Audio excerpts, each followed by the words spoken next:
Hi, my name is Erin Liuzzo and I'm an occupational therapist at our Cary location. I'm here to talk to you today about reflex integration. We will cover what a reflex is, the most common primitive reflexes that we test during occupational therapy evaluations, signs and symptoms that a child may have a retained primitive reflex, and when to seek out an occupational therapy evaluation. A reflex is an automatic instinctual movement that assists in development, growth, and survival. Primitive reflexes emerge in the utero, are present at birth, and are important for positioning in the womb, birth, urination, and development of motor skills. They should be integrated by 12 months of age. If a reflex is retained, they can trigger a flight or fight response, creating stress in the body, and it also impacts the movement of the body parts independently. Some of the risk factors for retained primitive reflexes include premature births, multiple births, C-sections, time spent in the NICU, lack of tummy time or movement during infancy, and sometimes we can't pinpoint a specific reason that a child may have a retained primitive reflex.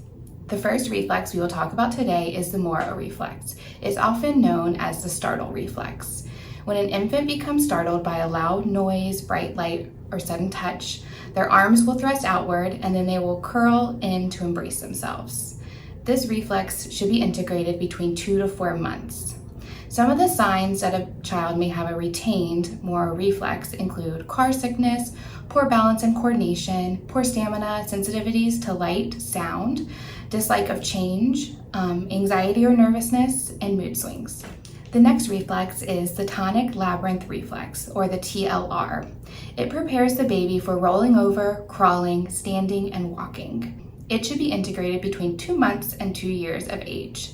Some of the symptoms that a child may have a retained TLR include balance or coordination difficulties, a hunched posture, easily fatigued, poor muscle tone, difficulty judging distance, fear of heights, visual, speech, or auditory difficulties, or jerky movements. Toe walking and difficulty walking up and down the stairs are also signs of a retained TLR.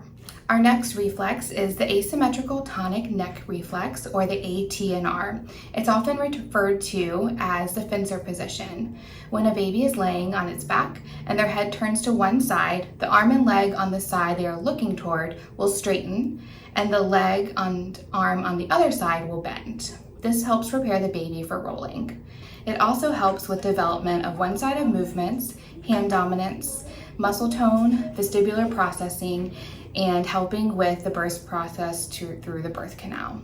The ATNR should be integrated between the months of 3 to 9 months. Some of the signs that a child may have a retained ATNR include decreased balance, difficulty crossing midline, not having an established hand dominance, poor ocular movements, visual perceptual difficulties, dyslexia, and difficulty with math, reading, handwriting, or spelling. The symmetrical tonic neck reflex, or the STNR, divides the body in half and is important for crawling. It integrates between the months of 9 and 11. Some signs that the STNR may be retained include poor posture, headaches from tension in the neck, difficulty with writing and reading, W-sitting, difficulty copying from the board, vision disorders, and difficulty crawling. The last primitive reflex we'll be covering today is the spinal gallant.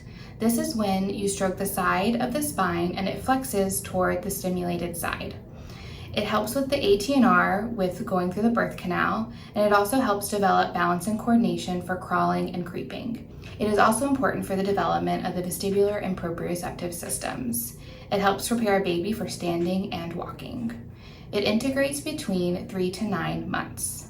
Some signs that a child may have the spinal gallant retained include bedwetting, poor endurance, poor concentration, poor gross motor coordination, poor posture, and fidgeting or hyperactivity.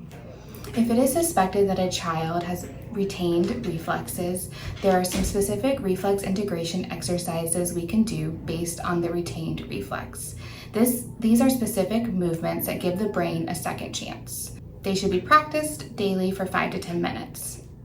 If your child shows symptoms of retained primitive reflexes that are impacting their function in day-to-day activities, please contact our offices to schedule an occupational therapy evaluation.